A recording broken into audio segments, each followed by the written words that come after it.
खुदा को पहला स्थान दिया अपनी एनिवर्सरी सेलिब्रेट करने के पहले।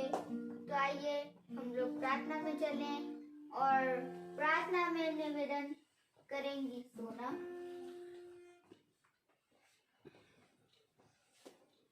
धन्यवाद देते हैं प्यार खुदावन, ये जो सुंदर समय दिखाया उसके लिए भी धन्यवाद देते हैं प्यार खुदावन।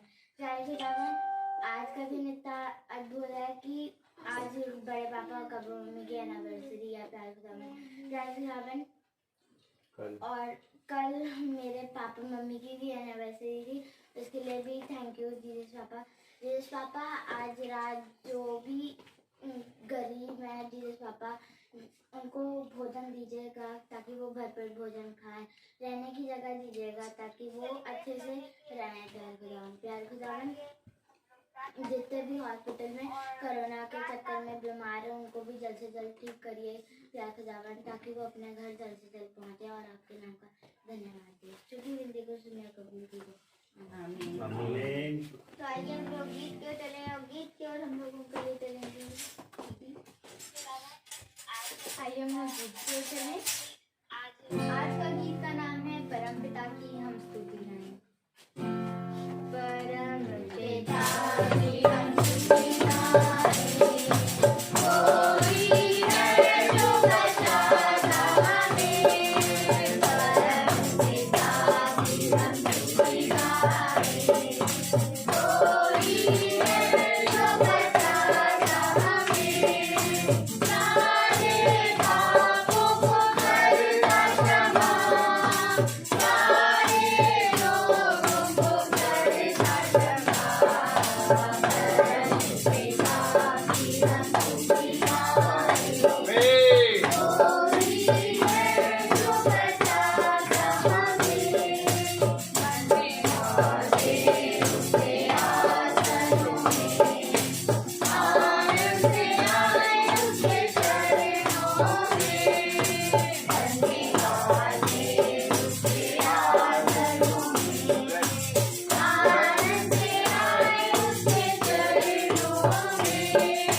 पानी गाकर खुशी से मुक्ति की चट्टान को जय ललकारे।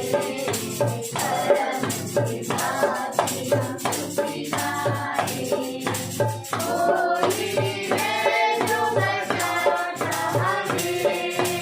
कोई हमारा है परम पिता, रक्षाता है सर्वदा। कोई हमारा है परम पिता, रक्षाता है सर्वदा। सूरज से पश्चिम जितनी दूर, उतनी दूर हमारे गुनाह। परम पिता की हम स्तुति गाएं, कोई है जो बचाता हमें। माँ की तरह उसने दी तसल्ली, दुनिया के खतरों में छोड़ा नहीं।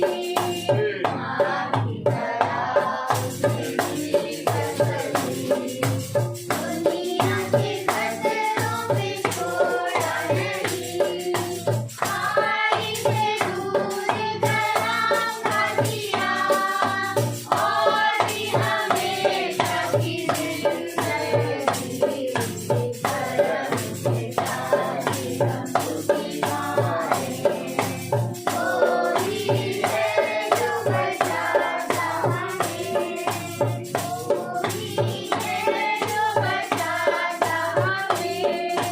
कोई है जो बचाता हमें। हम एक गीत और गाएंगे, प्रभु का धन्यवाद करूंगा। प्रभु का धन्यवाद करूंगा, उसकी संगति में सदा रहूंगा। नाच करूंगा मैं, जय करूंगा। नाच करूंगा मैं, जय करूंगा।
तो आइए हम सब वचन की ओर चलें जो जीसस के दास हम लोगों के लिए लेकर आए हैं। Praise the Lord. हालेलुया। सच में मेरे प्यारे भाई बहनों, खुदा का वचन अद्भुत है। हालेलुया। और खुदावन अपने वचन में पूरी रीति से हम सबको बताता है, सिखाता है। हालेलुया। क्योंकि मेरे प्यारे भाई बहनों, खुदा का वचन ही है जो हमें इस संसार में रहने की और उसमें चलने की शिक्षा और आज्ञा और उसके विषय के बारे में बताता है कि किस रीति से हमें जीवन व्यतीत करना है। Praise the Lord।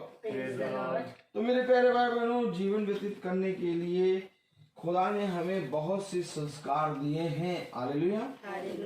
बहुत सी आज्ञाएं दी हैं। Praise the Lord। जिस तरह से पेड़ जब बड़ा होता है तो उसमें फल आते हैं। Praise the Lord। और देखिए, एक फल नहीं आता, उसकी टहनी टहनी में फल लगे होते हैं। Praise the Lord। और नीचे से लेके ऊपर तक पूरे पेड़ में फल लगे होते हैं। Praise the Lord। इसी तरीके से खुदा ने भी हमें बहुत से वरदान दिए हैं इस पृथ्वी पर। हालेलुया। और जो दिन प्रतिदिन मेरे प्यारे भाई बहनों फल के रूप में हमें मिलता जाता है। Praise the Lord। तो मेरे प्यारे भाई बहनों, हम देखेंगे कि खुदा की ओर से जो फल हमें मिलता है वो किस रीति से हमें अपने जीवन में व्यतीत करना है। हालेलुया। क्योंकि मेरे प्यारे भाई बहनों, कहीं ऐसा ना हो कि हमारे जीवन से वो फल खराब हो जाए। हालेलुया। हमें बहुत जरूरी है कि हम खुदा के वचन में बैठें और उसके वचन में चलें। Praise the Lord. तो हम पाएंगे कि जैसा कि हम पढ़ रहे हैं बहुत दिनों से, प्रेज़ द लॉर्ड, प्रकाशित वाक्य उसका 22वां अध्याय और उसकी 14वीं आयत। हम सब अपने स्थानों पर खड़े हो जाएं। प्रकाशित वाक्य उसका 22वां अध्याय उसकी 14वीं आयत में लिखा है। Hallelujah. Praise the Lord. Praise the Lord. एक मिनट रुकिए। प्रकाशित वाक्य उसका 22वां अध्याय उसकी 14वीं आयत में लिखा है, देख धन्य है वे जो अपने वस्त्र धो लेते हैं, क्योंकि उन्हें जीवन के वृक्ष के पास आने का अधिकार मिलेगा और वे फाटकों से होकर नगर में प्रवेश करेंगे। आमीन। प्रभु अपने पढ़े गए वचन को और सुनने वाले कानों को अपनी आत्मा से भरे। आमीन। हम सब अपने स्थानों पर बैठ जाएं।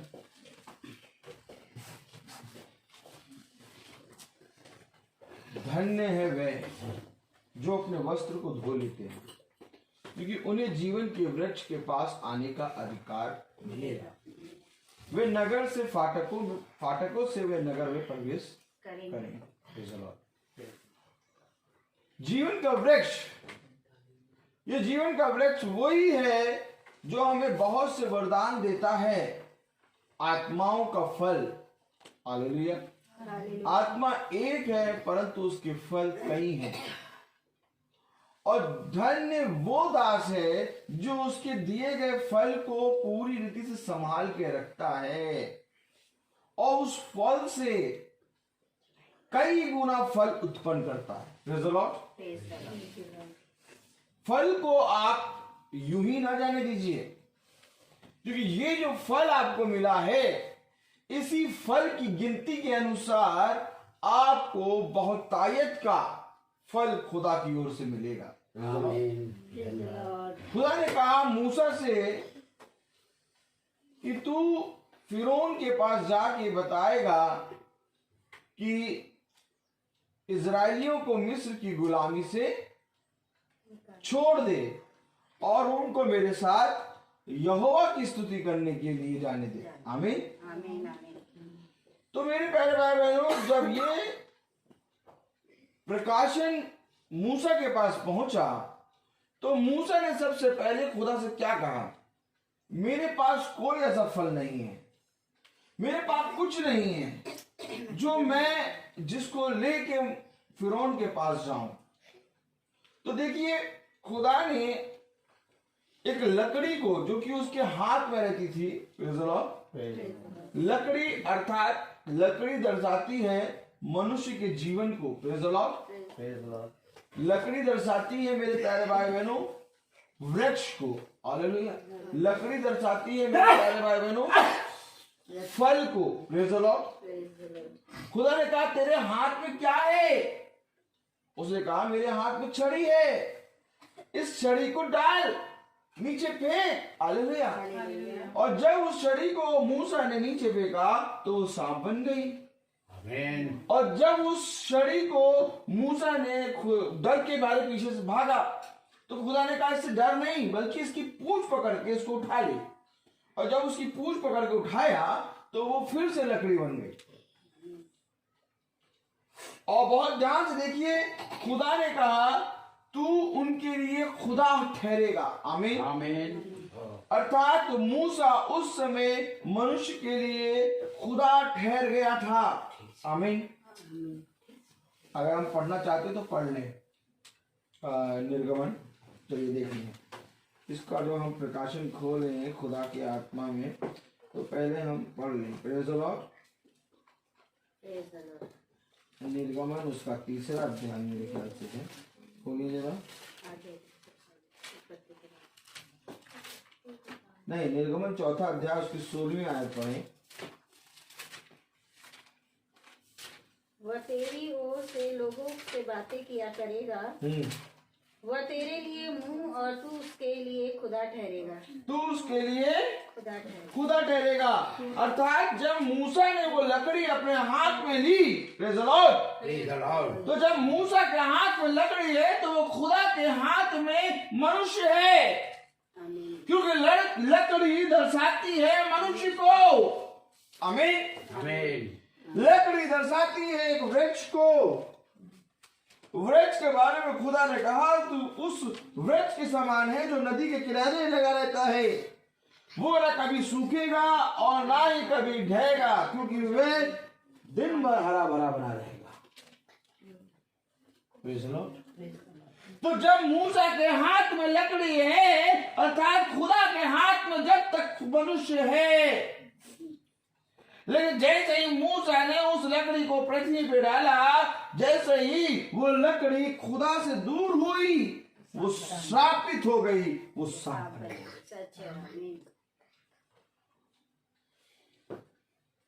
हालेलुया। जब वो लकड़ी मूसा ने उठाया तो वो लकड़ी बन गई खुदा के हाथ में। मनुष्य के समान है, परंतु जैसे ही वो खुदा से दूर होता है वो श्रापित बन जाता है। अर्थात वो लकड़ी खुदा ने उसको एक वरदान के रूप में दी, एक फल के रूप में दी। और आप देखेंगे तो पाएंगे वो लकड़ी उस मूसा के साथ सदा बनी रहेगी। उसी लकड़ी को जब मूसा ने लाल समुद्र में मारा तो वो 2 भाग हो गई। उसी लकड़ी को जब मूसा ने चट्टान पे मारा तो चट्टान ने पानी उगल दिया। उसी लकड़ी को जब मूसा ने फिरौन को दिखाया तो फिरौन के सारे सांपों को वो लकड़ी खा गई। क्या है ये? कहीं ऐसे ही खुदा ने हमें एक फल तो नहीं दिया और हम उस फल को पहचान नहीं पा रहे हैं। खुदा ने कहा कि जो कुछ मैंने तुझे दिया है उस पर और ध्यान कर। मूसा के पास क्या था? मूसा के पास कुछ नहीं था। मूसा के पास सिवाय एक लकड़ी के कुछ नहीं था। मूसा कहता है कि मैं बोलने में भद्दा हूं, मेरे पास कुछ भी नहीं है, मेरे पास एक लकड़ी है। सोचो, उस लकड़ी को खुदा ने वरदान दे दिया, फलवंत कर दिया, और उस लकड़ी के द्वारा मूसा इजराइलियों को मिस्र की गुलामी से छुड़ा ले आया। आमीन। आमीन। और आज मैं तुमसे पूछना चाहता हूं कि तुम्हारे पास क्या है? कभी कभी ऐसा होता है कि हम कहते हैं हमारे पास कुछ नहीं दिया खुदा ने। अब मूसा की स्थिति सोचो, मूसा के पास तो लकड़ी थी। आज हमारे पास क्या है? हमारे पास हमारे लिए खुदा ने हमें संतान दिया, फल गिनो, फल। आई मूसा के पास तो लकड़ी है, लेकिन खुदा ने हमें क्या क्या दिया है? हमें संतान का फल दिया है, पत्नी का फल दिया है, हमें इस संसार में योग्य ठहराया है। खुदा ने हमें हर एक चीज, हर एक फल से फलवंत किया है। अगर हम एक फल को लेके खुदा में पूरे हृदय से ईमानदार बन जाएं, तो मैं आपको सच कहता हूं कि आप पूरे संसार में सबसे सामर्थ्य बन जाएंगे। हमारे हाथों में बहुत से फल खुदा ने दिए हैं, लेकिन हम उन फलों पर दृष्टि नहीं करते। हम कहते हैं हमारे पास कुछ नहीं है। अब आप बताइए, मूसा के पास तो लकड़ी थी, आपके पास तो धन है, आपके पास अपना घर है, आपके पास अपने बच्चा है, आपके पास अपने लोग हैं, माता पिता हैं, आपके पास बहुत कुछ है। जब खुदा उस लकड़ी के अंदर इतनी सामर्थ भर सकता है, तो वही खुदा जिसने आपको फलवंत किया, वो आपके अंदर सामर्थ क्यों नहीं भर सकता? कहीं ऐसा तो नहीं कि हमने खुदा के फल को पहचानने में गलती करी है? क्योंकि खुदा का कलाम कहता है कि देख, जो मैंने तुझे दिया है उसको 5 से 10 गुना बना दे। हालेलुया। वो परिश्रमी दास होगा जो 5 का 10 बना देता है, परंतु जो कुछ खुदा ने दिया अगर वो वैसे ही रखा रहे तो वो आलसी दास होता है। Praise the Lord. Praise the Lord. आइए हम एक ऐसे ही फल की बात करते हैं। हम उत्पत्ति में चलेंगे, मैं थोड़ा सा उत्पत्ति पढ़ाऊंगा आपको। हालेलुया। आइए हम एक ऐसे ही फल की बात करते हैं। हालेलुया। Praise the Lord.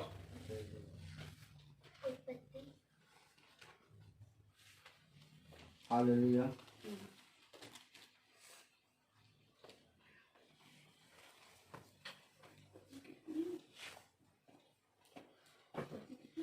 और 27 पहला अध्याय और उसकी 27वीं आयत पढ़ें। तब खुदा ने मनुष्य को अपने स्वरूप के अनुसार उत्पन्न किया, अपने ही स्वरूप के अनुसार खुदा ने उसको उत्पन्न किया, नर और नारी करके उसने मनुष्य की सृष्टि की। नर और नारी करके उसने मनुष्य की सृष्टि की। अपने अनुसार उसने मनुष्य को उत्पन्न किया। देखिए, बहुत प्यारा बात है मेरे प्यारे भाई बहनों। उत्पत्ति उसका पहला अध्याय और उसकी 27वीं आयत एक साथ पढ़ें। तब खुदा ने मनुष्य को अपने स्वरूप के अनुसार उत्पन्न किया है खुदा ने। हम कहाँ बैठे हैं? अरे खुदा ने सारी चीजों को बनाया, परंतु खुदा ने मनुष्य को उत्पन्न किया। कहां से उत्पन्न किया? अपने अंदर से। अपनी क्रिएटर अपने अंदर से उत्पन्न कर रहा है। उसने जितनी चीजें बनाई सृष्टि में सब कह के बनाई, परंतु मनुष्य को उसने अपने अंदर से उत्पन्न किया। आमीन। अच्छा, ये बताओ, बहुत ध्यान से पढ़ना। आज एक प्रकाशन मिला। Praise the Lord. उत्पत्ति अगर उसका हम पहला अध्याय और 26वीं आयत पढ़ें तब हम समझेंगे इसको अच्छे से। फिर खुदा ने कहा, हम मनुष्य को अपने स्वरूप के अनुसार अपनी समानता में बनाएं। हम मनुष्य को अपने स्वरूप के अनुसार अपनी समानता में बनाए। आमीन आमीन है कि आमीन। आप 27 और 26 दोनों, 26-27 दोनों पढ़ो। और फिर खुदा ने कहा, हम मनुष्य को अपने स्वरूप के अनुसार अपनी समानता में बनाएं, और वे समुद्र की मछलियों और आकाश के पक्षियों और घरेलू पशुओं और सारी पृथ्वी पर और सब रेंगने वाले जंतु पर जो पृथ्वी पर रेंगते हैं अधिकार रखते हैं। अधिकार रखें। हम मनुष्य को अपनी समानता में बनाएं, जो हर एक चीज पर अधिकार रखे। ये वो फल है जो कि सब चीज पर अधिकार रखता है। वो फल है ये विवाह। आप विवाह को एक ऐसी वैसी बातें ना समझिएगा। ये विवाह वो संस्कार है, ये विवाह वो फल है कि उसने अपनी समानता में बनाया हुआ फल तुम्हें दिया है। अब कहो आमीन। इसने कहे गए शब्द को नहीं बल्कि अपनी समानता में बनाया हुआ फल तुम्हें दिया। इतने लोग विश्वास करते हैं कि यीशु मसीह दूसरा आदम है। हाथ उठाएं। अच्छा, आप लोग सब विश्वास करते हैं यीशु मसीह दूसरा आदम है? Praise the Lord. तो जिस तरह से पहले आदम की पसली से एक स्त्री बन रही है, तो क्या दूसरे आदम की पसली निकलनी नहीं चाहिए? तो यहाँ पर हो क्या रहा है? यहाँ दूसरा आदम जो है वो पहले पसली निकाल रहा है, क्योंकि जब दूसरे आदम की पसली निकली तो पहला आदम आया। अब कहो आमीन। भैया उसने उत्पन्न किया। उसने क्या किया? उत्पन्न किया है। उसने अपनी पसली से पहले आदम को उत्पन्न किया। देखिए, पढ़े तो क्या लिखा है 27वीं आयत। तब खुदा ने मनुष्य को अपने स्वरूप के अनुसार उत्पन्न किया। उत्पन्न किया। उत्पन्न वही कर सकता है जिसके अंदर बीज होता है। उत्पन्न वही कर सकता है जिसके अंदर पसली है। बिना पसली निकाले वो उत्पन्न नहीं कर सकता। अर्थात इससे पहले कि आदम अपनी पसली निकाले, आदम की पसली खुदा निकाले, खुदा ने अपनी पसली निकाल के आदम को बनाया। आमीन। उसने अपनी पसली निकाल के बनाया। और हम कहते हैं पता नहीं खुदा हमारी कब सुनेगा। हम कहते हैं पता नहीं खुदा हमें देख भी रहा है कि नहीं। हम कहते हैं पता नहीं खुदा हमारी सुन भी रहा है कि नहीं। पता नहीं खुदा हमें जानता भी है कि नहीं। उसने अपनी पसली निकाल दी और हम इस तरह से वार्तालाप करते हैं। क्यों? क्योंकि हम उसके दिए गए फल को पहचानते हैं। क्योंकि अगर हम उसके दिए गए फल को पहचानते हैं तो हमारे पास एक अधिकार होता, और वो अधिकार मनुष्य खो बैठा, क्योंकि उसने खुदा के दिए गए उपहारों को अस्वीकार करा।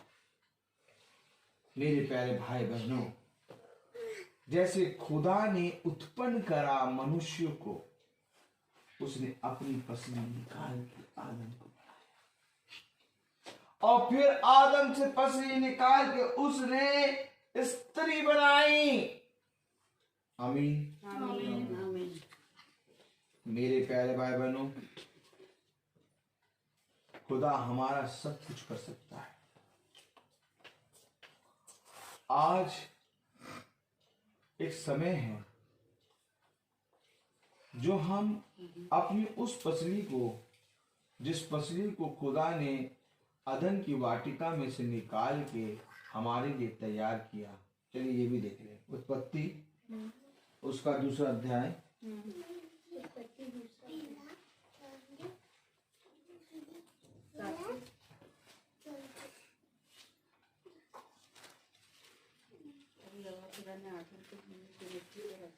हालेलुया।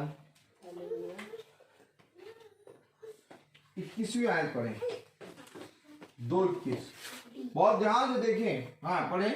तब यहोवा खुदा ने आदम को भारी नींद में डाल दिया, आदम को भारी नींद में डाल दिया।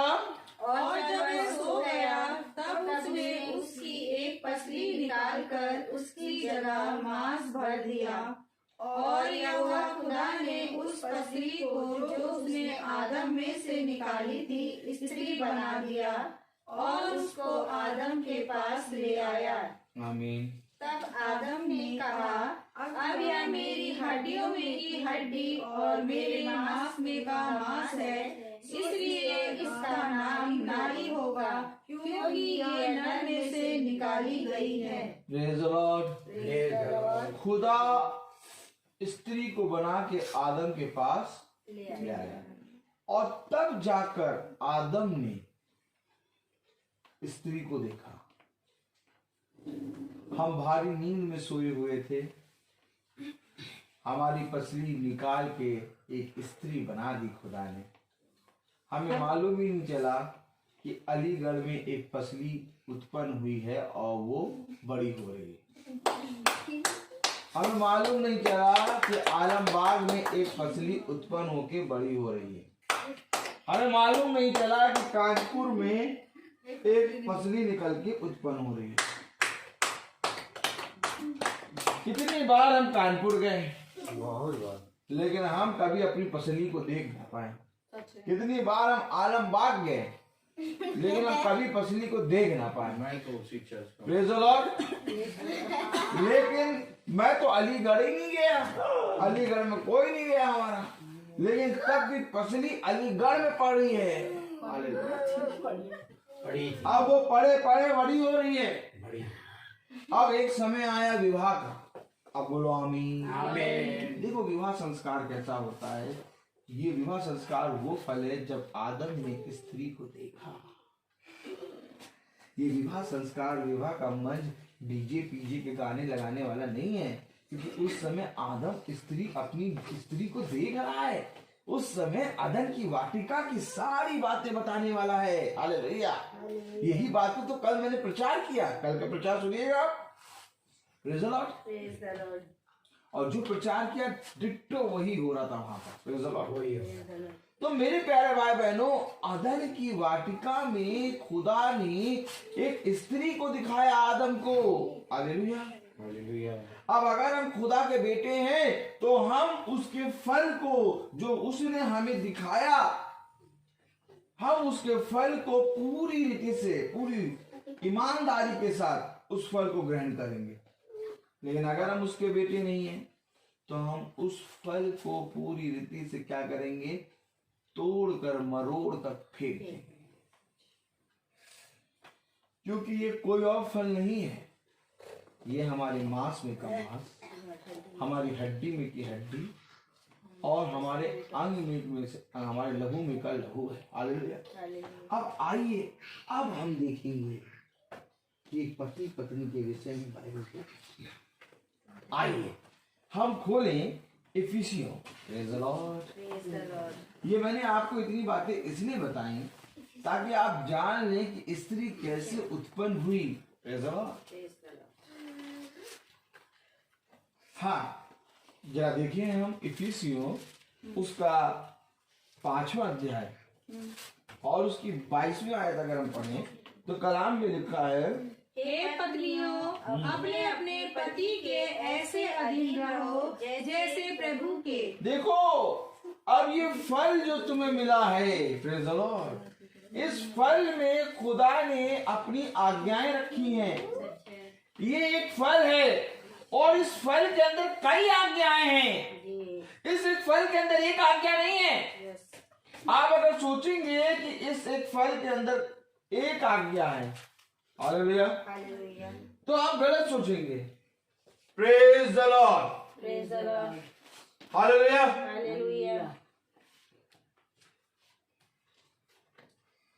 अगर आप सोच रहे हैं इस फल के अंदर एक आज्ञा है तो गलत है, क्योंकि ये फल एक है, ये शरीर एक है, परंतु इसके अंग अलग अलग हैं और इसके सारे अंग मिलकर अलग अलग कार्य करते हैं और ये सारे अंग मिलकर एक देह को चलाते हैं।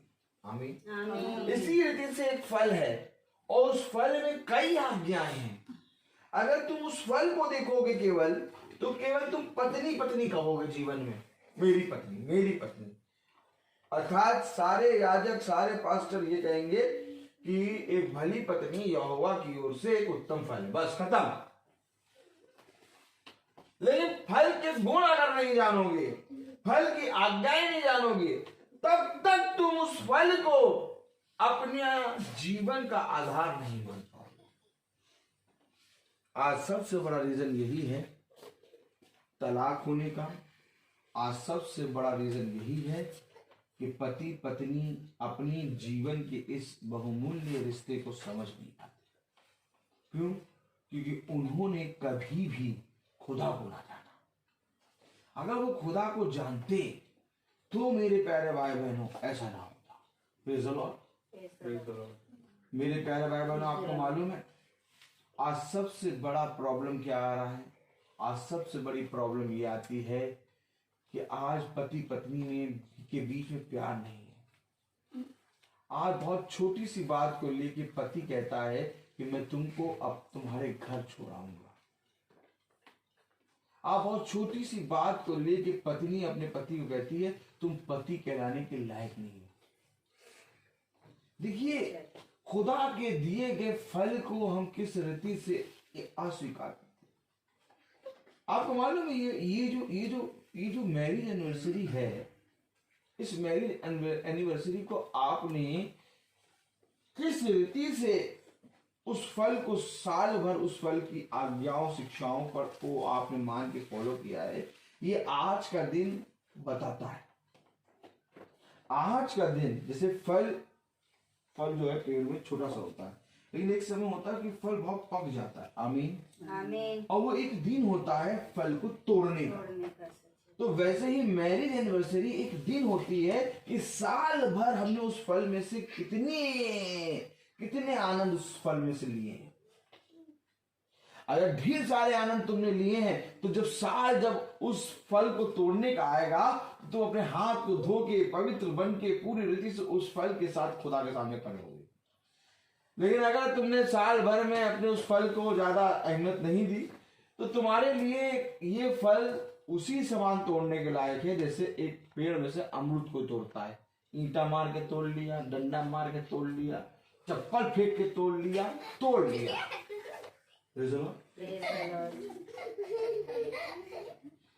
लेकिन एक फल होता है जिसको बहुत प्यार से तोड़ते हैं, और वो दिन मैरिज एनिवर्सरी का दिन होता है कि इस फल को हमने कितने साल भर में कितने अच्छे से रखा। अगर बहुत अच्छे से रखा है, बहुत प्यार, अगर तू बहुत आज के दिन के लिए कि खुदा मैं तुझे धन्यवाद देता हूं कि तूने ये पत्नी दी, ये साल भर में उसने मेरी कितनी सेवा करी, तूने कितनी चीजें उसको मेरे को दी है। अभी मैं आपको बाल के सुनाऊंगा। अगर उस फल के प्रति ईमानदार हो तो आज का जब वो दिन आएगा तो तुम पूरी रीति से सुंदर तरीके से तैयार होके बैठोगे उसके सामने कि ताकि तुम देखो कि मैं एक बार फिर से तुम्हारे सामने वैसे ही आदम की तरह आ रहा हूं, आदम पार्टी कर रहा हूं। लेकिन अगर तुम्हारे जीवन में वो फल कुछ है ही नहीं, डंडा चप्पल ईंटा है, तो तुम वहीं से ही आके बैठ जाओगे और बस प्रार्थना होनी, क्योंकि तुम्हारे लिए वो साल भर का फल नहीं है, तुम्हारे लिए वो रोज का फल है। हेलो,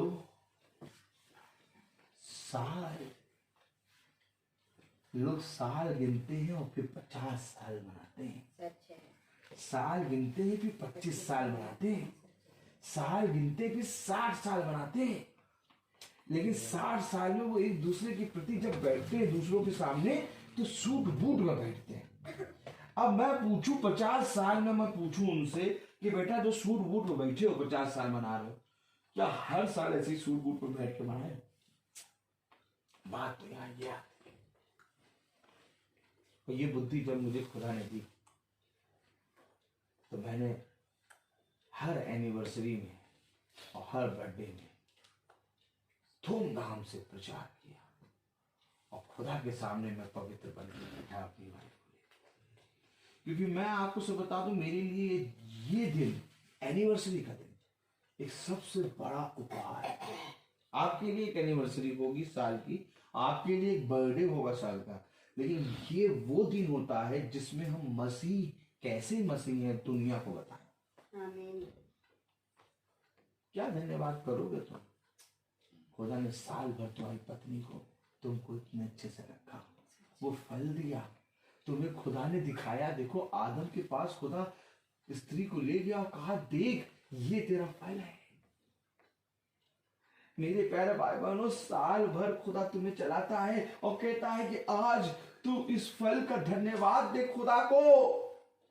खुदा के सामने पूरा टिप टाप बन के बैठ, क्योंकि इससे बड़ा त्योहार कोई नहीं है तेरे जीवन में।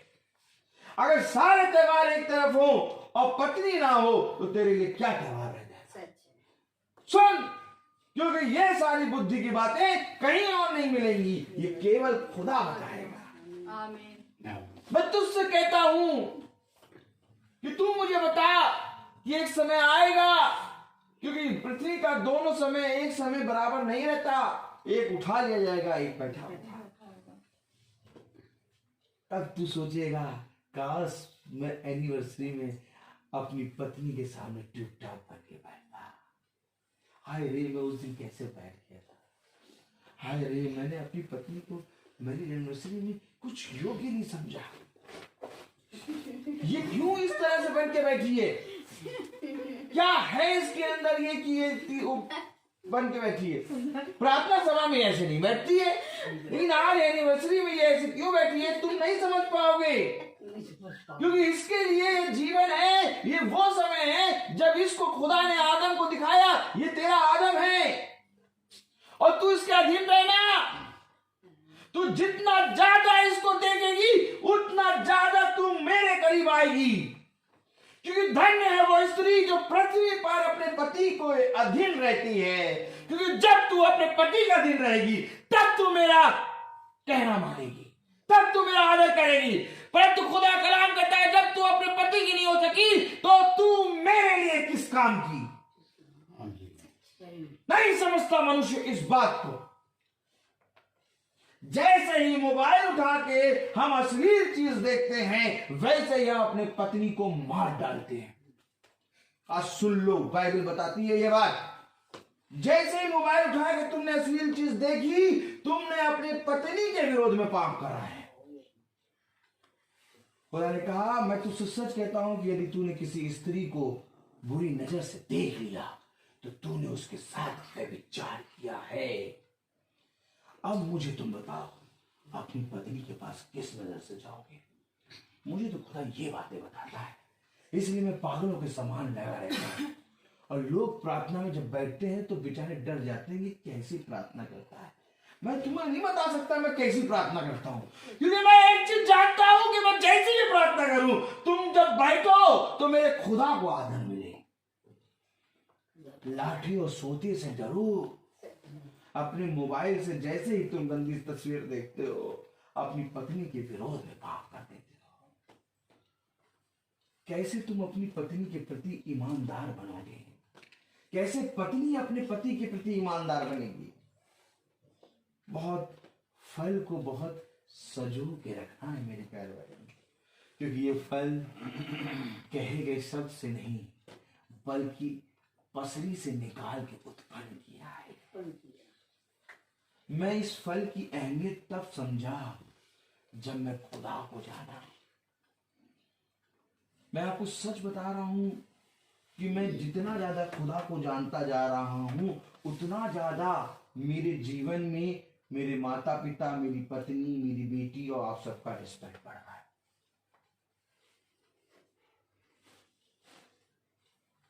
मैं जब चलता हूं सड़क पे तो मुझे भी बहुत अच्छी अच्छी लड़कियां दिखती हैं और मेरा मन भी करता है कि लाओ मैं इसको देखूं, लेकिन उसको देखने से पहले मेरा पिता मुझे एक आज्ञा याद दिलाता है कि अगर तूने देखा तो तूने अपनी पत्नी के साथ गलत किया। आपको मैं बताऊं, खुदा का वचन मेरे अंदर लकूट के समान रहता है। तुम्हारी पत्नी तुम्हें नहीं देख रही परंतु खुदा देख रहा है। क्योंकि फल पत्नी ने नहीं दिया, फल खुदा ने दिया है। बहुत अद्भुत कलाम है। कैसे अधीन रहोगे? अधीन रहने का मतलब ये नहीं कि वो तुम्हारी गुलामी करे, तुम उसकी गुलामी करो, नहीं। अधीन रहे यानी याद रख कि तू एक वाचा की संतान है, तेरे बीच में एक वाचा है। खुदा और तेरी पत्नी एक वाचा है, और जब वाचा मनुष्य करता है तो अधीन हो जाता है। हमें, मैं तुमको सच कह रहा हूं, बिना वाचा के कोई अधीन नहीं होता। मेरी तुमसे कोई वाचा ही नहीं है तो मैं तुम्हारे अधीन नहीं हूं, लेकिन जब वाचा आती है तब अधीन होता है। तभी इफिसियों की पत्री में लिखा है 5वां अध्याय और उसकी 22वीं आयत में, हे पत्नियों अपने अपने पति के ऐसे अधीन रहो जैसे प्रभु के। ऐसे अधीन रहना है जैसे प्रभु के, क्योंकि प्रभु ने ये फल दिया है। मैंने तुमसे यही तो कहा, ये पत्नी मुझे किसी ने नहीं बल्कि मेरे खुदा ने दी। जैसे प्रभु के। ना चढ़ाओ जाके कैंडल, ना चढ़ाओ जाके नारियल, ना चढ़ाओ जाके आटा अंडे। अपने पत्नी के हो प्यार करो, रिस्पेक्ट करो, अपनी पत्नी को पत्नी समझो।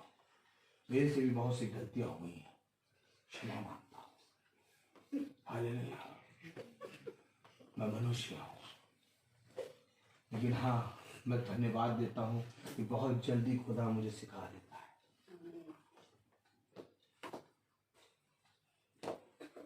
मैं नहीं चाहता कि मैं इसके विरोध में कोई पाप करूं, क्योंकि ये इसने नहीं, इसकी मां ने नहीं, इसके पिता ने नहीं, प्रभु ने दी है।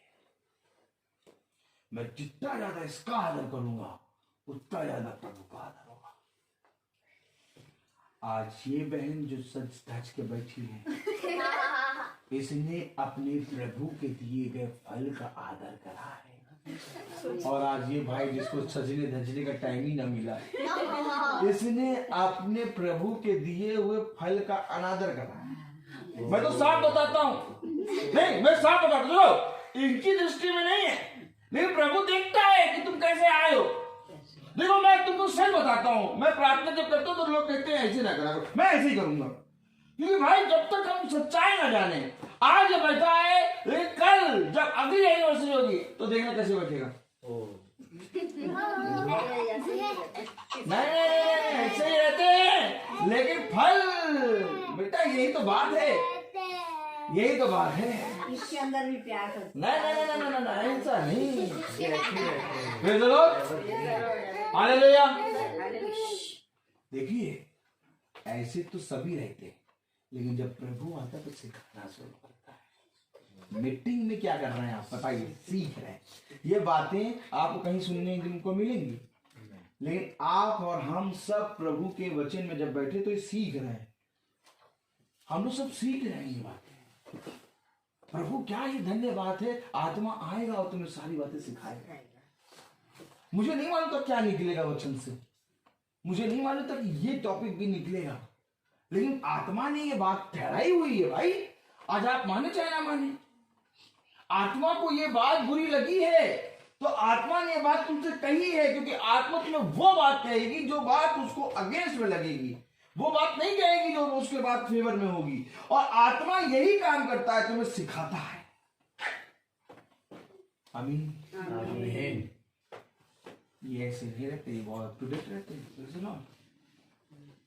हालेलुया। अब आज खुदा आत्मा में सिखा रहा है कि तुम्हारे जीवन में जो फल मैंने दिया उसकी वैल्यू क्या है। आपको मालूम खुदा का कलाम कहता है प्रमाण दो। अगर तुम मुझसे प्यार करते हो तो इस बात का प्रमाण दो। आमीन। आइए यहाँ आइए, प्रेज़ द लॉर्ड, हालेलुया। इधर आइए, हालेलुया, प्रेज़ द लॉर्ड। बैठ जाइए चुपचाप, प्रेज़ द लॉर्ड।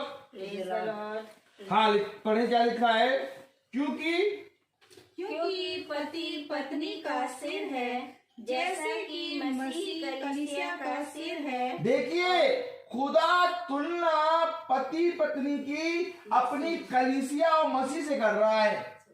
कोई ऐसी छोटी मोटी बात थोड़ी ना है।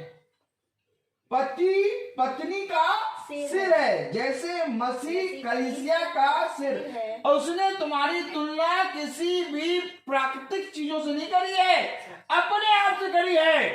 आमीन। अब उसने अपने अंग को निकाला और हम उस अंग के साथ कैसे रिश्ता निभा रहे हैं।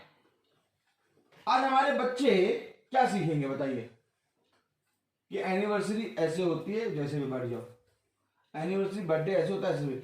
लेकिन इसी एनिवर्सरी में अगर हम बहुत इत्मीनान से, क्योंकि खुदा उसकी तुलना अपने आप से कर रहा है। अब बच्चे जब देखेंगे कि एनिवर्सरी मेरे मम्मी पापा तो बहुत अच्छे से बैठते, बहुत अच्छे से, बहुत प्यार से, एनिवर्सरी वाले दिन तो मतलब ऐसा लगता क्या बात, क्यों? क्योंकि वही दिन होता है कि तुम कैसे अपने फल को पूरी रीति से धन्यवाद के साथ खुदा के सामने ला रहे हो।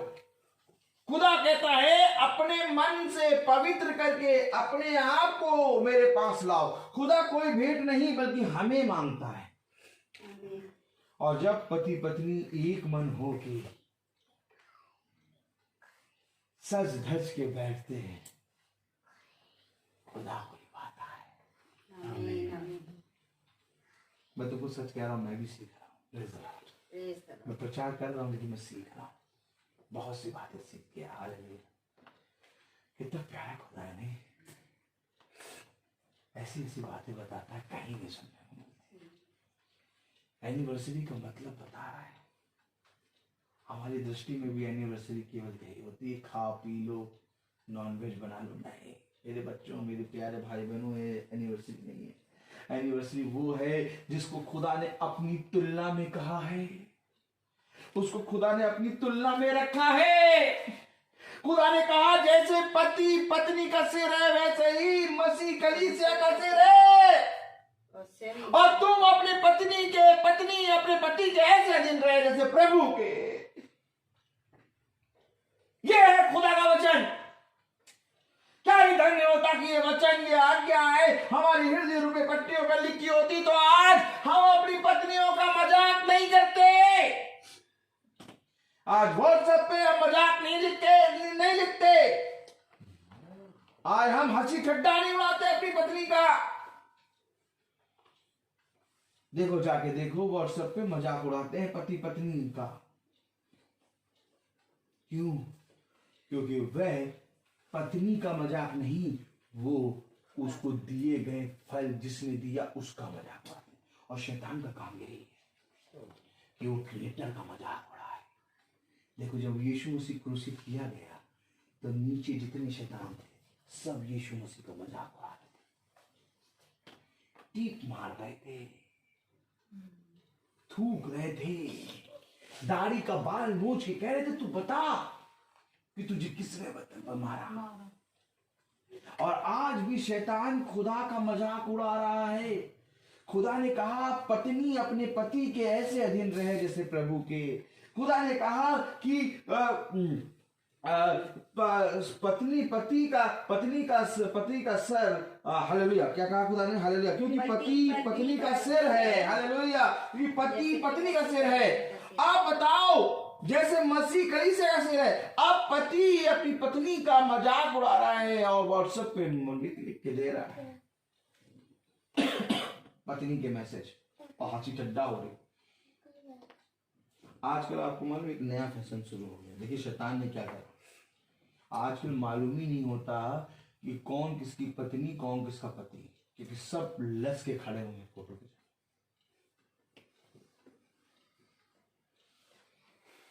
शैतान ने इतना कठिन कर दिया हिसाब किताब। पहले ये होता था कि पति पत्नी एक साथ खड़े होकर फोटो खिंचाते थे। आज देखिए स्त्रियों के बगल में ऐसे खड़े होकर फोटो खिंचाते हैं जैसे कितनी बार मिल चुके हैं। मैं तो अब बोलूंगा खुला, सुनो बेटा। कोई वो नहीं है, कोई वो नहीं है, कोई वो नहीं है। पत्नी के इतने सबके नहीं खिंचाएंगे जितना मुस्कुरा के दूसरी स्त्रियों के फोटो खिंचा के डालेंगे फेसबुक पे। और आपको मालूम नहीं, ये ऐसा करके ये ऐसा करके आप और ध्यान से देखिए, एक तस्वीर बन रही है अदन की वाटिका में। आदम खड़ा है और खुदा आदम के सामने स्त्री को लाकर रख रहा है, यानी कि उसकी तस्वीर रख रहा है। आज मनुष्य ने आदम को तो वहीं खड़ा कर दिया शैतान ने, और आदम के सामने कई तस्वीर ला के रख रहा है। अब इसके साथ खिंचाव फोटो, अब इसके साथ खिंचाव फोटो, अब इसके साथ खिंचाव फोटो, अब इसके साथ फोटो, अब इसके साथ खिंचाव फोटो। मैं किसी के ना खिंचाऊं। हालेलुया। आप उठा के देखिए फेसबुक, आप उठा के देखिए कोई भी चीज देख लीजिए, मेरी तस्वीर देख लें, मुझे फोन करके बुला लेना। अगर खिंचा के डालूंगा तो केवल अपनी पत्नी के साथ, क्योंकि वही है हक। केवल हक इसका है कि मेरे बगल में खड़ा है।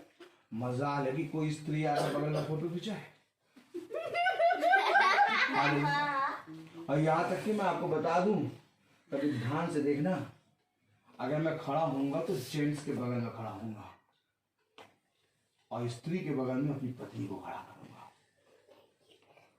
ये सारी बातें हमें खुदा सिखाता है।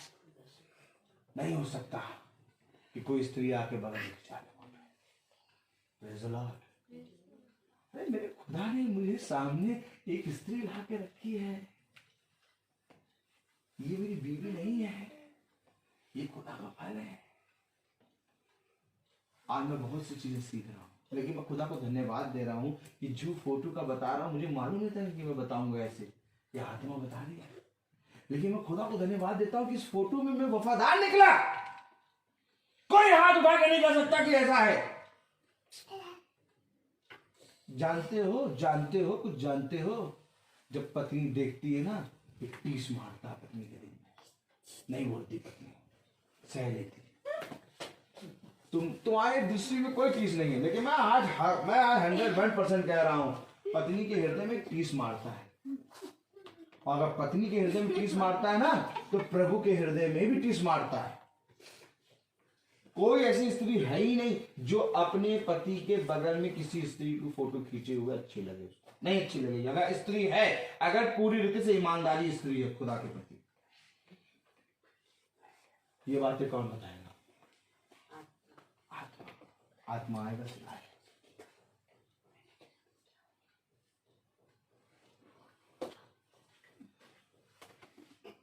हमारा खुदा बहुत अच्छा है। Praise the Lord. बैठ जाओ, चुपचाप बैठ जाओ। कितनी बातें सिखा रहे हैं। देखिए पढ़े क्या लिखा है। हे पत्नियों, अपने पति के ऐसे अधीन रहो जैसे प्रभु के, क्योंकि पति पत्नी का सिर है, जैसे कि मसीह कलीसिया का सिर है और स्वयं ही देह का उद्धार करता है। पर जैसे कलीसिया मसीह के अधीन है, वैसे ही पत्नियां भी हर बात में अपने अपने पति के अधीन रहे। जैसे कलीसिया मसीह के अधीन है, वैसे ही पत्नियां भी हर बात में अपने अपने पति के अधीन है। देखिए, पति की तुलना मसीह से हो रही है और पत्नी की तुलना कलीसिया से हो रही है। आप सोचो पति को किस तरह से व्यवहार करना चाहिए, आप सोचो पत्नी को कैसा व्यवहार करना चाहिए।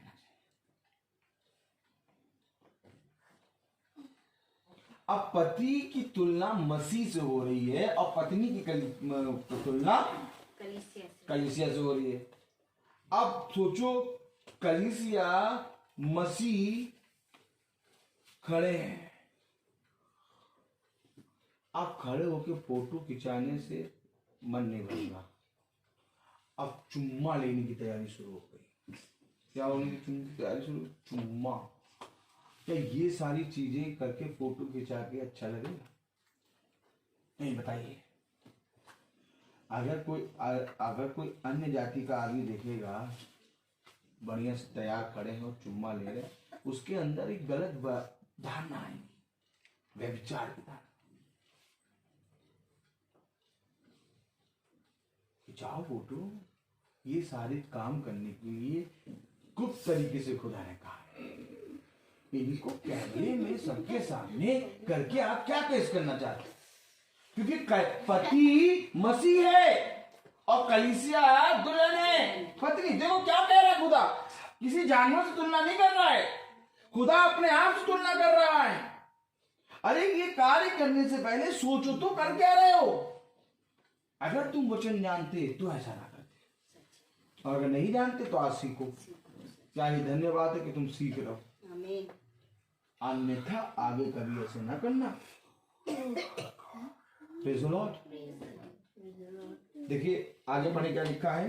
हे पतियों अपनी अपनी पत्नी से प्रेम रखो, जैसा मसीह ने भी कलीसिया से प्रेम करके अपने आप को उसके लिए दिया। ऐसा प्रेम करो जैसे मसीह ने कलीसिया के लिए करा। आप समझो कैसा प्रेम करना है। खुदा ने जैसे प्रेम करा है कलीसिया को, वैसा प्रेम हमें अपनी पत्नी को करना है। खुदा क्या कह रहा है मेरे प्यारे भाई बहनों, अपनी अपनी पत्नी से प्रेम करो। भैया हम तो बहुत प्रेम रखते हैं, जैसा वो कहती है वैसा करते हैं।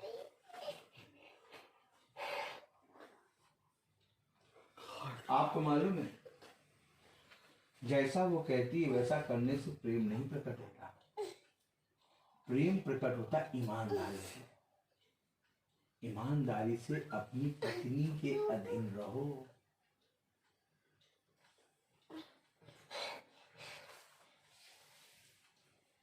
हे पतियों अपनी अपनी पत्नी से प्रेम रखो, जैसे मसीह कलीसिया से प्रेम करके अपने आप को उसके लिए दे दिया। उसने दे दिया, उसने अपने आप को दे दिया। अब मैं पूछूं पट्टों से कि क्या तुमने अपने आप को अपनी पत्नी के लिए दे दिया? अभी भी लेग पीस ढूंढते हो। Praise the Lord। अगर तुमने अपनी आप को अपनी पत्नी को दे दिया है तो तुम्हारे लिए कोई लेग पीस नहीं होनी चाहिए, लेकिन कहीं ना कहीं मुंह मारने से बचते नहीं। ये मुंह मारना बंद कर दो, क्योंकि मैं तुम्हें सच बता रहा हूं, खुदा बहुत बड़ी ताड़ना से मारेगा। देखो खुदा का कलाम क्या कह रहा है, क्या कह रहा है खुदा का कलाम। जैसे मसीह ने कलीसिया को अपने आप को दे दिया, वैसे ही अपने आप को पतियों अपनी पत्नी से प्रेम रखो। यानी अपने आप को अपनी पत्नी को दे दो। दिया नहीं दिया। पत्नी ने क्या मांगा था? पत्नी ने मांगा था केवल आज का दिन कि खूब अच्छे से तैयार होकर बैठ के बढ़िया से प्रार्थना में बैठ जाओ। उसमें भी शर्तें रख दीजिए। उसमें भी 4 बात सुना दी। क्या है ये एनिवर्सरी? क्या तुमने अपने आप को अपनी पत्नी को दिया? कभी पूछो कि क्या तुम्हारी भी कोई आज्ञा, कोई तुम्हारी भी कोई ख्वाहिश है मैं जो करूं?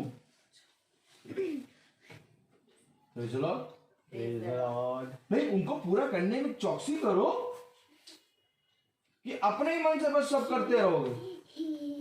खुदा ने तो कलीसिया को अपने आप को दे दिया। अब कलीसिया उसके बाल नोच रही दाढ़ी के।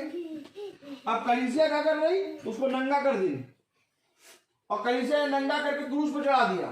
तो खुदा ने कहा कि मैं नंगा नहीं हूंगा। खुदा ने कहा कि मैं क्रूस पर नहीं चढ़ूंगा। खुदा ने कहा मैं जानता हूं कि तुम मेरे साथ ऐसा करोगे।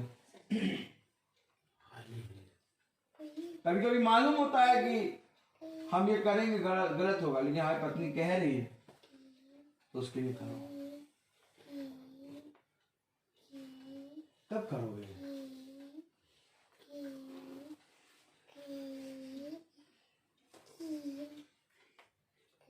खाना तो रोज खाते हैं, 3 टाइम खाते हैं, लेकिन 1 साल में एक समय मिला कि आज हम उद्धार मन से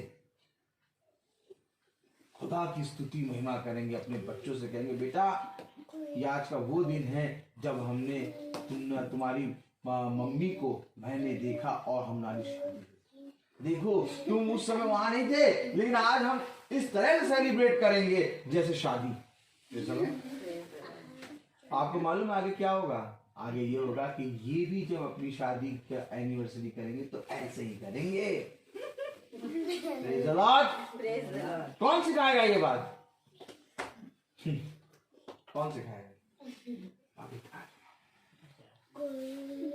देखिए क्या कह रहा है खुदा का कलाम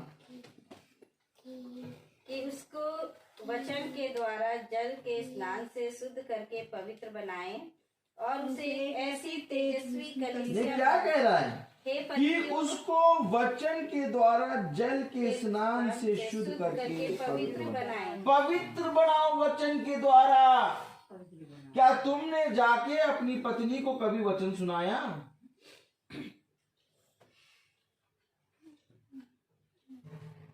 तो क्या ये भी करना है? आमीन। जो फल मिला है उस फल को, वो फल सड़ ना जाए, बासी ना हो जाए, है? उस फल को पवित्र करना है वचन से नहला के। देखिए क्या लिखा है, पढ़े तो 26वें आयत कि उसको वचन के द्वारा जल के स्नान से शुद्ध करके पवित्र बनाए। किसी और के द्वारा नहीं, वचन के द्वारा जल के स्नान से पवित्र करके शुद्ध बनाए। कौन करेगा? पति है भैया, हमें तो ये मालूम था कि ये पत्नी है और ये खाना आना बनाती है, ये कौन करेगा? मैं इनसे कहता हूं कि तुम मुझे खाना ना दो लेकिन तुम वचन सुनो। पूछो, ये बैठी है,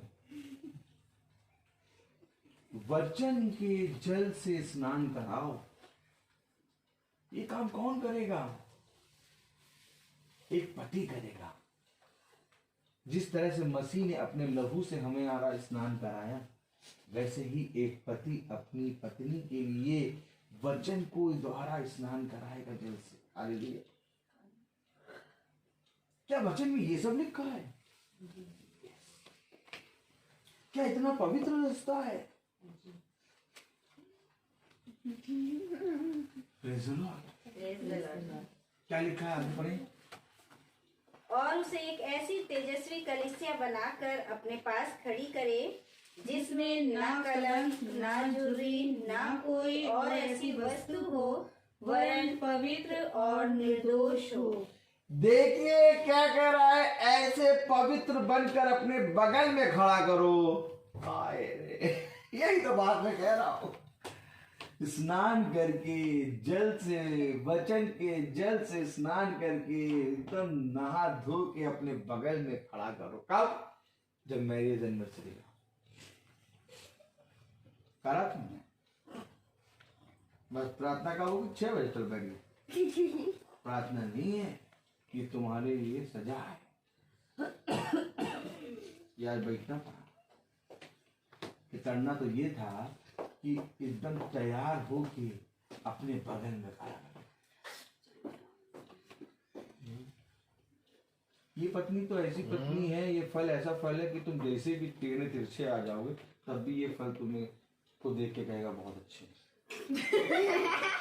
क्योंकि ये प्रभु ने दिया है ना, ये प्रभु ने दिया है। जिस तरह से खुदा के सामने हम भला जितने निकम्मे तुच्छ हैं, लेकिन तब भी खुदा कहता है ये मेरे बच्चे हैं, इन्हें क्षमा करिए, अच्छे हैं। हाँ, मैं बता रहा हूं आपको। लेकिन अगर हम अपने इस फल के सामने नहा धो के बढ़िया तैयार होके आए तो इस फल को कितना अच्छा लगेगा। हमने हमेशा अपनी ही सुनी, कभी तो हमें अपनी इस फल की भी तो सोचनी चाहिए। देखो इस फल को देख के ऐसा लग रहा है कि हाँ मेरी एनिवर्सरी है, लेकिन इनको देखो ऐसा लगा है कि साल भर काम करा के बैठा दिया। नहीं देखो बता रहे हैं, अरे परे कुछ नहीं होता, अरे परे हो गए। वचन में तो वचन है, वो बोल रहा देखो पढ़ो क्या लिखा है। हम गलत पास्टर को बुला लियो, सही पास्टर को बुलाया करो प्रार्थना में।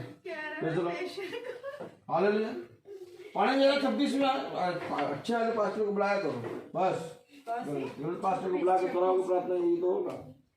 कि उसको वचन के द्वारा जल के स्नान से शुद्ध करके पवित्र बनाए और उसे एक ऐसी तेजस्वी कलीसिया बनाकर अपने पास खड़ी करे, अपने पास खड़ी करे जिसमें न कलंक, न झुर्री, ना कोई और ऐसी वस्तु हो, ना कोई और ऐसी वस्तु हो, वरन पवित्र और निर्दोष हो। पवित्र और अरे यार, शादी वाले दिन तो ड्रैकिंग होके खड़े हुए थे, अब क्या हर साल ड्रैकिंग होके नहीं खड़े हो गए? अब उम्र होती जा रही है ना, अब ये फल पुराना होता जा रहा है, अब इस फल के सामने ऐसे खड़े हो जाओ भाई। नहीं जानते अहमियत तुम प्रभु की। प्रभु अपने से तुलना कर रहा है।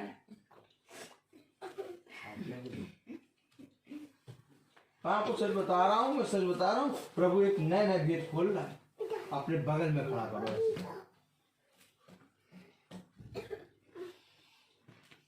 और मैं खुदा को धन्यवाद दे रहा हूँ कि हर एनिवर्सरी में कुछ सालों से हमारे साथ ऐसा हो रहा है। और मैं ये विश्वास करता हूँ कि आने वाले समय में आपके साथ ऐसा होगा। नहीं, क्योंकि धन्य वह है जो सीख से छुपते नहीं बल्कि सीखते हैं। क्योंकि कलाम में लिखा है, इसी प्रकार उचित है कि पति अपनी पत्नी से अपनी देह के समान प्रेम रखे। जो अपनी पत्नी से प्रेम रखता है वह अपने आप से प्रेम रखता है। अपनी पत्नी से ऐसे प्रेम रखो जैसे तुम्हारी देह। इस पत्नी ने तैयार होकर तुम्हारी देह को तो बटा साफ कर दिया, लेकिन तुमने तैयार ना हो कि इसकी देह को अपवित्र कर दिया। देखो कलाम क्या कह रहा है। Praise the Lord. नहीं, देखो कलाम क्या कह रहा है, देखो तो इसी प्रकार से उचित है कि पति अपनी अपनी पत्नी से, पति प्रेज़ द लॉर्ड, पति अपनी अपनी पत्नी से कैसे प्रेम करे। बड़ी बड़ी क्या लिखा के समान प्रेम है। इसी प्रकार उचित है कि पति अपनी पत्नी से अपनी देह के समान प्रेम करे, क्योंकि पत्नी की देह पति की है और पति की देह पत्नी की है। भैया यही तो है। देखो इसी प्रकार से ये अवश्य है कि हर पति अपनी अपनी पत्नी से अपनी देह के समान प्रेम करे।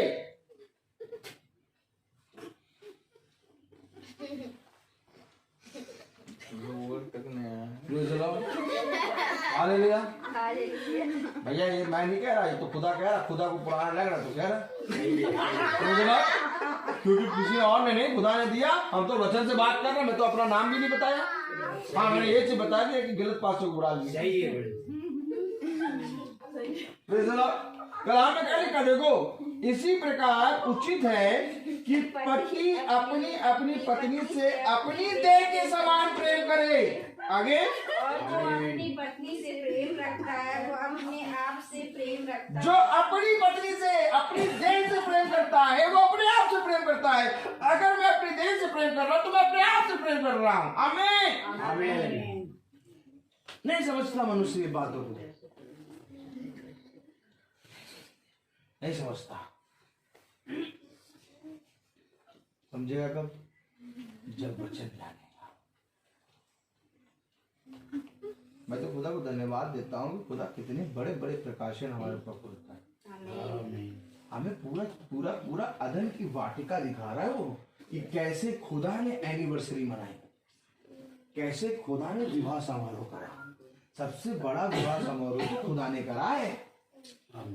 हाँ, और खुदा ने कहा जैसे मैंने किया वैसे तुम किया करो। तो विवाह समारोह में कोई और गाने नहीं बज रहे थे, बल्कि स्वर्गदूत गाने गा रहे थे। कहो आमीन आमीन। अब विवाह समारोह में कोई और गीतों पे ठुमके नहीं लगाए जा रहे थे। मसीह गीतों पे ठुमके लगाओ। कलाम में क्या लिखा है? क्योंकि किसी ने कभी अपने शरीर से बैर नहीं रखा, वरन उसका पालन पोषण करता है, जैसा मसीह भी कलीसिया के साथ करता है। इसलिए अपनी देह को बनाओ, ताकि क्योंकि किसी ने कभी भी अपनी देह से बैर नहीं रखा। तुम अपनी पत्नी को ऐसे प्रेम करो जैसे तुम्हारी देह, क्योंकि किसी मनुष्य ने अपनी देह से बैर नहीं रखा, बल्कि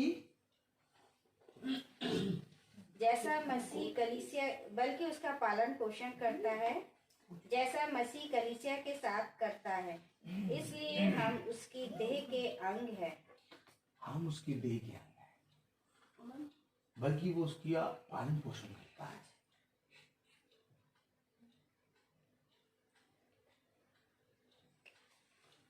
मैं तुम्हें सच बता रहा हूं,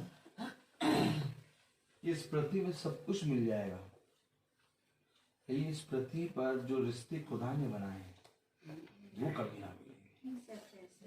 इसलिए उन रिश्तों को ऐसे सजो के रखो कि जैसे तुम्हारी देह। खुदा ने कहा कि जैसे तुम अपनी देह को प्यार करते हो, कि कोई मनुष्य अपनी देह के साथ बुरा व्यवहार नहीं करता, वैसे ही तुम भी अपनी पत्नियों को अपनी देह के समान प्रेम। अब मैंने कभी भी अपने आप को काला नहीं कहा। लोगों ने मुझे काला काला कल्लू कल्लू कह के चढ़ाया, लेकिन मैंने कभी अपने आप को काला कल्लू नहीं। क्यों? क्योंकि मैं अपनी देह से प्रेम करता हूँ। आमीन आमीन। मैं आपको सच कह रहा हूँ मेरे प्यारे भाई बहनों। आप कहेंगे ऐसी बात, ये यही बात है। कोई मनुष्य अपनी देह को कभी खराब नहीं कहेगा।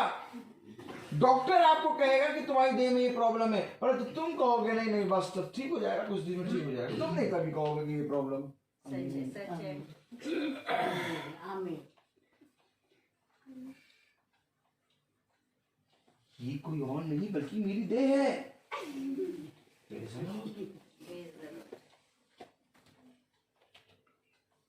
अब मैं अपनी देह को छोड़ दूसरे की देह के साथ खड़ा हो जाऊं और फोटो खिंचा दो, कैसा लगूंगा? अपनी देह को छोड़ दूसरे की देह के साथ क्या हो रहा है? एक अंग। पढ़िए क्या लिखा हुआ। इसीलिए हम उसकी देह के अंग हैं। हम्म। इस कारण मनुष्य अपने माता पिता को छोड़कर अपनी पत्नी से मिला रहेगा और वे दोनों एक तन होंगे। वे दोनों एक तन होंगे, एक होंगे। वो दो होंगे लेकिन एक होंगे। आमीन आमीन। ये कहीं और नहीं लिखा बल्कि वचन में लिखा है। अब वह दो नहीं बल्कि एक तन है।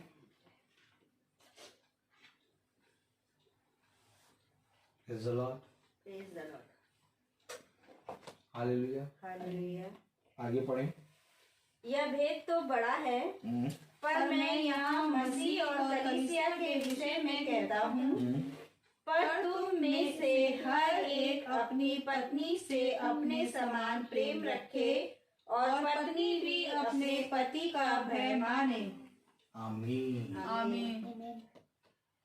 इस तरह से भय मानकर और प्रेम रखकर हमें एक एक दिन करके खुदा की आत्मा में बिताना है।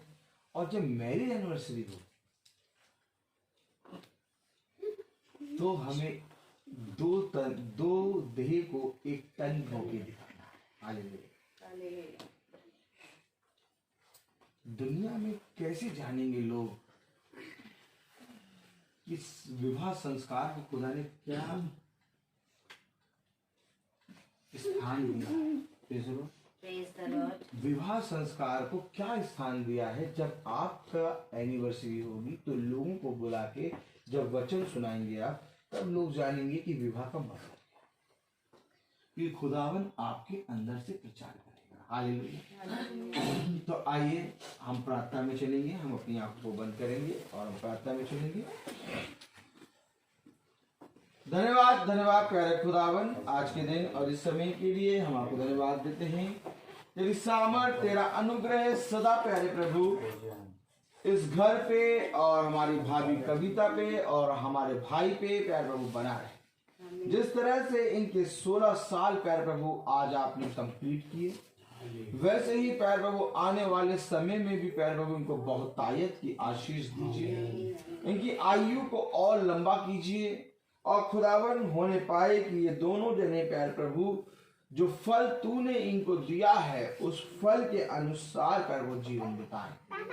आज तूने बहुत से भेद खोले हैं प्यारे प्रभु। ये केवल भेद सुनने वाले नहीं बने बल्कि सुनकर उस पर चलने वाले बने। प्यारे खुदावन होने पाए कि सच में ये विवाह को आज इस मैरिज एनिवर्सरी को जो तूने ये दिन दिया, उसको प्यारे प्रभु तेरी आत्मा में होकर मनाने पाए। प्यारे प्रभु, हम जानते हैं कि मनुष्य में तो इतनी भी सामर्थ्य नहीं कि वो अपनी आयु का एक पल बढ़ा दे, लेकिन हम तेरी सामर्थ्य यही से देखते हैं कि 16 साल तूने इनको महफूज रखा। ये तेरी सामर्थ्य है प्यारे प्रभु। मनुष्य अपने जीवन भर की जीविका से एक पल भी, अपनी सांस का एक पल भी बढ़ा घटा नहीं सकता, परंतु तूने प्यारे प्रभु जो कि दया और करुणा और क्षमा से भरा हुआ है, तूने प्यारे प्रभु हमारे भैया और भाभी पे इतना रहम करा कि आज तक 16 साल प्यारे प्रभु इनको महफूज तरीके से रखा। और हम जानते हैं कि आने वाले समय में भी प्यारे खुदावन तू इनको बहुतायत का जीवन देगा। इनके जीवन से तेरे वचन का प्रचार होगा और बहुत तेरे लोग तेरे जीव वचन को जानने पाएंगे। खुदावन बहुत से संसार के कामों में ये फंसे रहते हैं, होने पाए कि ये संसार नहीं बल्कि प्यारे प्रभु स्वर्ग के धन के पीछे प्यारे प्रभु भागे। क्योंकि बुद्धिमान है वो मनुष्य जो स्वर्ग के धन पे अपनी मन को लगाता है। प्यारे खुदावन, हम जानते हैं कि तूने इन्हें पृथ्वी का धन दिया है, लेकिन हम तुझसे आज यही प्रार्थना करते हैं कि जो पृथ्वी का धन इनका जितना भी इस समय पर है, उससे 100 गुना धन प्यारे प्रभु ये स्वर्ग में तेरे नाम में इकट्ठा करना। इनकी संतान, इनका घराना तुझ में बढ़ने पाए। अब बीते हुए समय में हमारे भाई रवि और रोमिका भाभी ने जो प्यारे प्रभु एनिवर्सरी था प्यारे प्रभु कल इनकी, इन्होंने तेरे नाम को आदर और महिमा की प्यारे प्रभु। इन्होंने तेरे नाम में प्यारे प्रभु प्रार्थना कराई और प्यारे प्रभु तुझे धन्यवाद दिया। इनकी आयु को भी प्यारे प्रभु बढ़ाइए। जिस तरह से प्यारे प्रभु इनके मैरिज एनिवर्सरी की 11 साल हो चुके, हम तुझसे प्रार्थना मांगते हैं कि आने वाले समय में भी इनको भी प्यारे प्रभु बहुत तायत से आशीषित कर। इनकी संतान तेरा भय मानने वाली और इनके जीवन से तुझे आदर और महिमा मिलने वाला बन सके। क्या ही धन्य है वे जो इस समय को देख पाते हैं। हम तुझे धन्यवाद देते हैं कि हमारे घर का एक सदस्य यहाँ बैठ के इस कार्य को, इस समय को देख रहा है। प्यारे प्रभु, हम किसी भी योग्य नहीं है तुझे धन्यवाद दें, लेकिन ये तेरी दया है जो तू हम पर बनाए रखता है। अर्चना बहन ठंड के मौसम में आई है अपनी बेटी को लेके, इन पर भी दया कर प्यारे प्रभु। इनके कान में जितनी भी आवाजें आती हैं वो सारी आवाजें आज ही यीशु मसीह के नाम के द्वारा ही होने पाए। ये तेरे वचन में प्यारे प्रभु चलने वाली, उसको सुनकर उसको पढ़ने वाली बनकर उसको चलने वाली बन सके। इस घर को प्यारे प्रभु आशीषित कर प्यारे प्रभु, क्योंकि इस घर में हर प्यारे प्रभु सोमवार को प्रार्थना होती है। पहले एक बार भी नहीं होती थी, लेकिन प्यारे प्रभु आज तूने इतना अनुग्रह दिया कि हर हफ्ते प्यारे प्रभु यहाँ प्रार्थना होती है। और धन्य है वे द्वार जो अपने तेरे वचन के लिए अपने द्वार को खोलते हैं। प्यारे प्रभु, इस घराने को और आशीषित कर। जितने भाई बहन फेसबुक और प्यारे प्रभु यूट्यूब में देखते हैं उनको भी आशीषित कर। सब बातों में आप बढ़े, हम घटे। इस प्रार्थना को हम आपके प्यारे नाम, पवित्र नाम यीशु मसीह के नाम से मांगते हैं, सुनिए ग्रहण कीजिए। आमीन। ये हमारे पिता जो स्वर्ग में है, तेरा नाम पवित्र माना जाए, तेरा राज्य आए, तेरी इच्छा से स्वर्ग में वैसे पृथ्वी में पूरी हो। हमारा प्रतिदिन का और हमारे प्रार्थना